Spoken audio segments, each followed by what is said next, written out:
During the last presidential election conducted in Nigeria, a lot of Nigerians wanted Peter Obi because we felt like he is the most intelligent candidate for the seat, capable and able. Unfortunately, there is another video made by a Nigerian politician that called him out, claiming that he's one of the most unintelligent candidates Nigeria has produced. This video made sense after another video made by a Nigerian living in Ghana called Charlie She was able to expose a lot of things Nigeria should learn from Ghana politics, emphasis on our next presidential election coming up on 2027. Peter Obi claimed that Tinubu has spent over 180 days of his 580 days in office abroad. That means he isn't capable to be the president of Nigeria.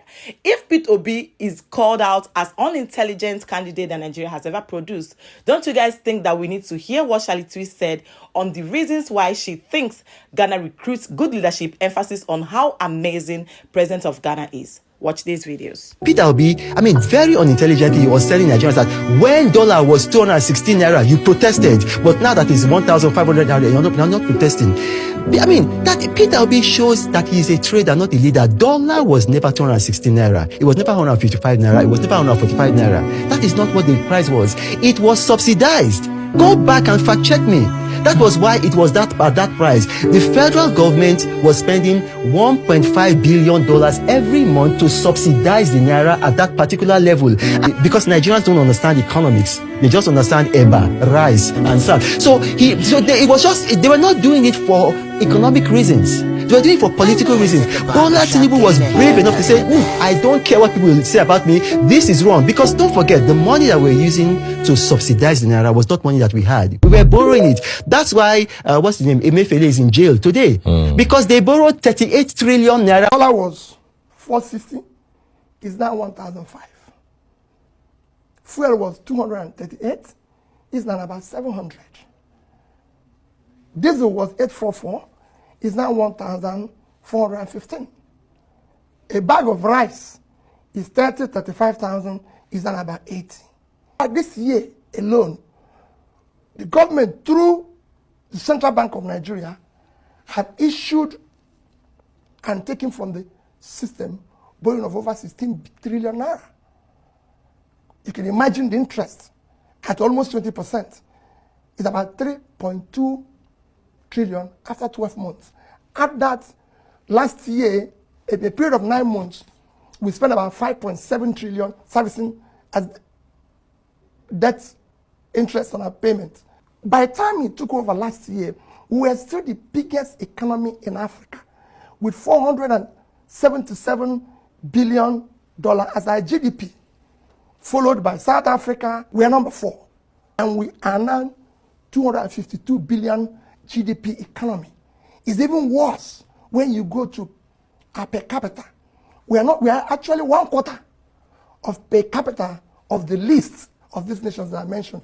You see, insecurity is worsened. Well, corruption has worsened. Adherence to the rule of law has worsened. The country has been nepotism is at the highest. Hi, let me tell you how Ghana got here. How Ghana got to rank 7th in the whole world when it comes to educated politicians. Now, politicians are so heavily involved in student politics here in the university level. So what they do is that if you have potential to become a SRC president, to become any leadership they will advise you to form a team where they will financially sponsor your team, and indirectly, even though you're not allowed to say it openly, you are actually running that election on campus in the name of some political parties. And then at the end of the day, if you get to do well and you're a brilliant student, they will sponsor you to continue or to further your education abroad.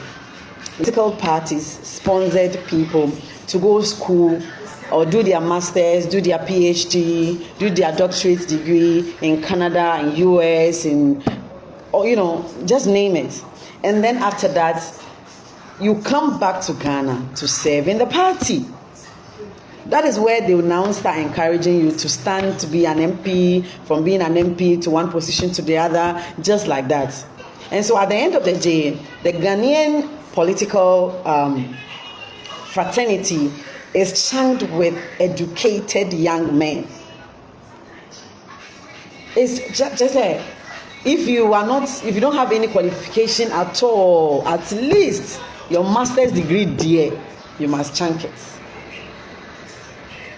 I beg the other African countries, including my Tinubu nations, including my Tinubu family members, I beg you, make una dey learn. Yes. Make una dey learn, make you stop voting for uneducated fools or educated illiterates. Stop voting for them. Stop giving them the mandate to rule over you. Imagine somebody like Tinubu ruling over, I don't want to mention names. A word to a wise is enough. Make me a president, nobody will leave this country again. That'll be the first and last day as I touch. No human being will cross. There's no border. They will not issue passports to anybody again. Now they'll first lock the border first. Until the country is fixed to my own test, nobody they go anywhere. No politician leaves, nobody they come in. Within ourselves here, the only thing that leaves will be products. Me, I ain't campaigning for nobody. I'm not interested in it. And if you know say you love Nigeria enough, you will not let anybody campaign for you in the forthcoming election. You pick your leader by yourself. Then if you now know yourself too well, you will not collect money. That's how this country can go forward. Peter Obi calls Nigeria a crime scene following the shocking revelation of 210 trillion in financial irregularities by the NMPC from just 2017 to 2023. 210 trillion, real unaccounted money. We have some accrual expensive of 103 trillion and 107 unaccounted receivables. And what was the total national budget within the same period? It was 88 trillion. Meaning that what we spent to run Nigeria officially isn't even half of what disappeared into shadows through one government agency, NMPC. President Mohammed's government is making food security a top national priority. Let me explain. Just last week, a brand new board was appointed to lead the National Food Buffer Stock Company. That's the body responsible for storing Ghana's food during times of abundance and releasing it when there is scarcity. This is how you keep prices stable and prevent hunger, especially in tough seasons. Now let me make you understand this better. For years, Ghana hasn't had a consistent national food storage system. When we had good harvest, most of it went to waste. Farmers lost money, and during lean seasons, we had to import food at a ridiculous prices. This has been happening over a decade. Now this move is huge. With a working buffer stock, Ghanaian farmers can now sell excess food without losses, and the government can keep food in reserves for schools, hospitals, or emergencies. You see, this isn't the first time we've tried this. In the past, NAFCO has been plagued with serious corruption scandals, from ghost suppliers to unpaid contractors. This week, the Economic and Organized Crime Office detained former NAFCO CEO Abdul Hanan Wahab on June 25, 2025. He is suspected of financial mismanagement and procurement infractions during his term. He was arrested in a coordinated operation in Accra and Tamale alongside at least one other person. Iyoko suspects improper contract and misuse of public funds. The suspects are reportedly assisting investigations, suggesting deeper probes into past NAFCO dealings. Now here's what most of you don't know. On 23rd June 2025, the new Agriculture Minister Eric Opoku swore in a fresh 9-member board led by Dr. Eric Osei Owusu, a former CEO of NAFCO. They are being tasked with rebuilding trust, fixing supply chains, and making sure Ghanaians never has to beg for food again. So anytime I see video made by Sally Hawk, I love it. I love this girl's intelligence. Like, it takes a lot of intelligent people to dictate an intelligent person. It's not everybody that we randomly see their videos on social media that actually makes sense. But anytime I see Sally Hawk video, it shows me that she is an intelligent person. Now, judging from what this Reno, I think his name is Reno, I'm trying to get the politician, Nigerian politician that said that P2B is very, very unintelligent. This presidential huge one, 2027. Right, where our own president, sitting president right now, also wants to campaign. He doesn't want to back up. And P2B also is on the map of people that want to like contest for the next president, right? If another politician could call him out as unintelligent candidate, which way? When I saw the video made by Sally Hawk, it touched me because I feel like they need to hear this. Like, we need to address this properly. We all know how the work of the president of Ghana, President John Mahama, and how this man has empowered, like he has empowered his country so much, right? So maybe Pete Obi can take some few points from what Sally Hawk said. Maybe if Tinubu will still become the new president of Nigeria 2027, maybe he could take some point, because the only way forward right now is that we need our country to work. Even though I went through the comment section of this particular politician calling P2 be unintelligent, we all know that Toby has dominated. Like, this guy has a lot of people's hearts. I saw another video where VDM was saying that if you guys vote for him, VDM, that he's going to make sure nobody travels out of the country. I'm like, bro, I'll look for that video and attach it here. So I don't know what is going on. I think even VDM has interest on politics right now.